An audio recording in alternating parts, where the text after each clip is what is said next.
শেষ।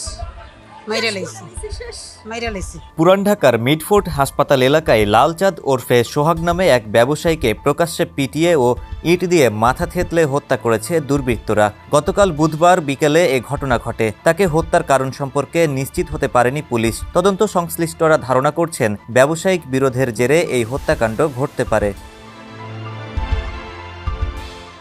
ঢাকা মহানগর পুলিশের লালবাগ বিভাগের উপকমিশনার মোহাম্মদ জসিমউদ্দিন সমকালকে বলেন, হত্যায় জড়িতদের গ্রেফতারে কাজ করছে পুলিশ।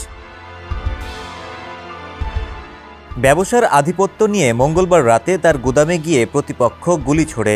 এরপর গতকাল সন্ধ্যা ৬টার দিকে রজনী বোস লেনে একদল লোক তাকে আটক করে। সেখান থেকে মারধর করতে করতে স্যার সলিমুল্লাহ মেডিকেল কলেজ হাসপাতালের ৩ নম্বর ফটক এলাকায় নিয়ে যায়। হাসপাতাল চত্বরের ভেতরে নিয়ে ইট দিয়ে তার মাথা থেতলে দেওয়া হয়।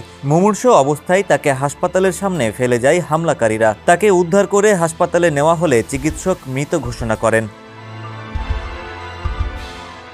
পুলিশ ও স্থানীয় সূত্র জানায়, সোহাগ হত্যায় জড়িতদের মধ্যে ছিলেন টিটু, মনির, অপুদাস, মঈন ও পলাশসহ তাদের সহযোগীরা। এদিকে এই ঘটনায় সেনাবাহিনী সন্দেহভাজন ৫ জনকে আটক করেছে বলে একটি সূত্র থেকে জানা গেছে।